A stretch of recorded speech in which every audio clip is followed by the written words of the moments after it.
you cannot trust Congress to act based on conscience because all of the corruption started and exists because of a lack of conscience. Ang distraction lang naman yun sa flood control actually. Di ba? Yung anti-political Bawal yung dynasty mga law, comment. it's just to change the narrative from corruption into political dynasties. Yun. Zero tolerance. Kaya ako sinasabi ko akong Kiko, wala na lang sweldo yung mga congressman at senador. Kasi per diem na lang, bawat attend na lang. O di kung hindi sila mag-attend, di wala silang sweldo, wala silang per diem. Kasi ngayon, sa Venezuela, hindi na nga tumatanggap ng sweldo dahil deficit. Alagay mo, payag kaya sila na wala na lang sweldo, per diem na lang? Hindi sila papayag dyan. Bakit? You're expecting people to act against their own interests and that will never happen. Para akala ko to, gusto lang na niyang conscience ba? Well, if we expect Congress to act based on conscience, then we will not be rewarded for our expectations. Kasi hindi naman, kung konsensya talaga to, then nung flood control pa lang, dapat may nakulong na, dapat may mga nag-resign na. But dapat ngayon pa nag-resign lang. na hindi dahil sa makukulong sila, pero dahil sa out of respect to the people. But Moral walang ascendancy. nangyaring ganon. The people who only resign Saldico and si Yap, it's only because they were being investigated.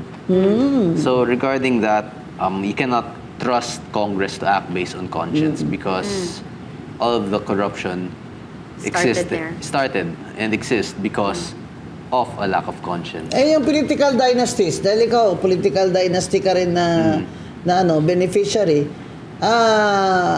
doon ka ba sa bawal ang up to second degree of consanguinity affinity or doon sa up to fourth degree hanggang first cousin and first cousin-in-law? I think fine naman sa akin. Okay lang sa'yo na hindi na kayo magpo-political dynasty. So, mas maganda ang fourth degree. Mga first cousins, bawal. Sa isang probinsya. Balik sa buong probinsya, bawal up to first cousins. Isa lang sa kanila. Kasi ang hanggang first cousin nila, hindi na pwedeng tobacco. Correct. Diba? As mayor, as sanggunian, for every province. Kasi sa ngayon, ang pinapasa sa Senate, up to second degree lang. O consanguinity and affinity. Hindi pa bawal yung mga kabit. Pag ganyan. Pang distraction lang naman yun sa flood control actually. Di ba? Yung anti-political Bawal yung dynasty mga law, comment. it's just to change the narrative from corruption into political dynasties. Yun. Kasi, kabit naman yun. Nakakabit naman yung corruption sa... kabit na... Ang dami kasi kabit dyan Oo nga, minsan Nakakainis nga, kayo. kung sino pa yung kabit, siya pa yung malakas ang Ako loob. napupunta dun sa kabit. Nakakabit-kabit naman po kasi ang issue ng Sa political pagnanakaw. dynasty sa corruption. Agree. Kaya ako yan sinasabi ko na, tingnan mo. Tingnan mo yung dynasty of all dynasties. Si Martin Romualdez, asawa si Yeda Romualdez, party list, na naka-fourth term na, sige, pakapalan na lang ng mukha dyan. Yeda Romualdez, sige, pakapalan na lang ng makeup dyan. Fourth terms ka na Pumasok ka pa dyan, kala mo hindi ka mananagot? Mananagot ka pag hindi na kayo ang may kapangyarihan. Anak, nandyan din sa party list. Kaya yung political dynasty na law na yan, dapat isama na yung mga prohibition dyan hanggang party list. Kasi yan, tingnan mo tuloy yung nangyari sa atin. Kaya ako gusto ko, mga senador nga, one term lang Para wala na kayong retirement. Alis na kayo agad. After 6 years. Kasi, ang Tapos tagal-tagal nyo na dyan Wala na nangyari. Hindi, tagal-tagal nyo na dyan, parang wala naman pagbabago. Diba? Bigyan naman ng, di ba, the essence of the Constitution nga, nasa anti-political dynasty, is to have, to distribute naman an opportunity, di ba, sa political representation.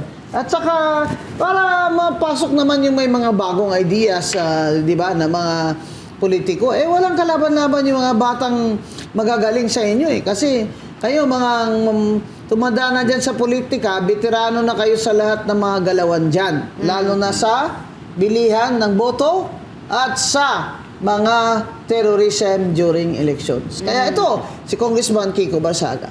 Okay lang sa kanya. Anti-political dynasty law, ipasa nyo. Walang Dahil kinatatakutan. wala siyang problema dyan. Yung pamilya niya, walang problema dyan. Pero, kung sila hindi maka-dynasty, dapat kayo, hindi rin kayo maka-dynasty. Oo, hindi pwedeng selective. Oo, di pwede yung exemption, yung mga kabit. Oo, Sa diba? kabit ulit bumalik. Oo, kaya dito sa kay ko, Congresswoman Kiko Barsaga, we are betting on him. Oo, we're betting on him. Kasi Yeah. bata pa siya, alam niya na exactly kung anong ibig sabihin ng integrity. Ano Yeah. ang ibig sabihin ng pagiging independent-minded Kung Kiko, para sa bayan. yeah. Kung Kiko, meron kang isang naging controversial na naman na remarks or opinion na sinasabi mo na dapat i-abolish ang Philippine Coast Guard. Bakit mo nasabi to?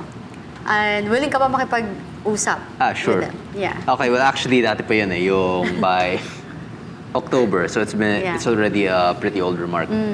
And actually, ang nangyayari kasi dito is that the Coast Guard, right now it's worsened, na sila na yung nagiging foreign affairs natin, especially in that's relation with China. Si Tariela. Yes. si Oo, Riyadh. ba? Si Tariela na yata ang Secretary of Foreign Affairs ng Coast Guard. Kaya mo gustong i-abolish kong dahil Ayun, dahil naging parang foreign affairs na sila and they are just damaging our relations with our biggest trading partner. Kasi ang ginagawa nila, parang lahat ng relations natin with China is all dependent upon the West Philippine Sea issue. And it's not that, it's much more than that. We have a long-standing history with China, especially na parehas nating kalaban yung Japan during World War II. We both suffered under Japanese occupation. We both had a history of rebuilding after World War II. And we have plenty of trade with China. We have plenty of Filipino-Chinese businessmen here. And we share not just culture but also history with China. So if you combine all of that and you just label it as pag naging lahat ng buong relations natin with China just becomes the issue of territorial disputes, edi lahat ng nagiging previous issues natin, lahat ng naging previous partnerships and possible economic opportunities natin with China, parang nawawala. Kasi hindi cancel naman na. pwedeng... Eh bakit hindi na lang si Tariela na lang i-abolish natin ko? Hindi na yung Coast Guard. Siya na lang. Siya na lang i-abolish natin kasi Siya mawala. ingay niya eh. Eh yun pala, pinsan pala yan ng congressman dun sa bayan ba yun? Na laki-laki, bilyon-bilyon yung kanyang... Talaga? Oo, yung kanyang allocable. Wow, bongga. Ito si Tariela yung nag-make fun ng premier ng China. Ano yan, oh? Yeah. Sa lecture niya ba yun? O presentation niya, Nasaan ba pinasok yan? niya dyan. Kinakarikature niya. Yung Chinese premier. Grabe ka. Prime Kinakarikature niyo mo ginagapang pa naman ni Bongbong yun para lang mapagkamayan. Tapos ikaw, pinagtatawan mo dyan, Commodore Tariela. Nako, sir, huwag mo akalain na ikaw ipapapromote pa ni BBM. Hindi ka na ipapapromote. Tingnan mo si Torre. Ngayon, nagbibisikleta na lang si Torre. Ay, na-promote si Tariela, di ba?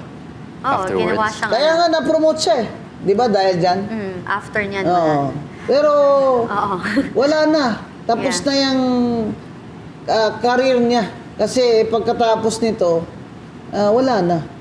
Hindi nananawagan, di ba, meron sinabi si President Trump sa mga allies daw niya na tulungan daw sila. So sabi ko, ayan na, this is your time, Tariela. Uy, It's time for you ipadala to natin si shine. Tariela? Ha? Oo. Diba? Total. Huwag naman, sana, Kati. Kasi alam mo na. Hindi natin siya papadala.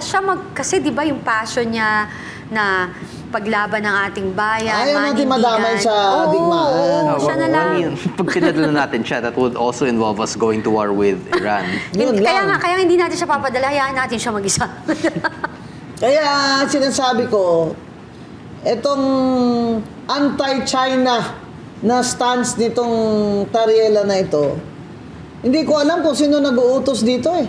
Kasi hindi naman ito may masyadong matalinong tao sa tingin ko. Diba? Correct. Hindi, does not strike me. I met him once. Pero may mga pinagsasabi niya, sa ganyan, Coast Guard, gawin mong katawa-tawa ang premier ng China. Malaking bagay yon sa diplomasiya. na tuloy, nagka-conflict tayo. Kaya, Katulad ang sinasabi ni Kong Kiko, i-abolish na lang yung Philippine Coast Guard. Ang sinasabi ko, Kong, i-abolish na lang si Tariela. At saka, ano tayo niyan credibility-wise, di ba? Yung nag-aaral siya. Di ba? Nandaya siya. So, parang kini-question nyo yung mga... Cheater! Oo, di ba? Si Tariela, cheater. Kinross examine ni Senator Marcoleta. Bakit ka natanggal sa Philippine Military Academy?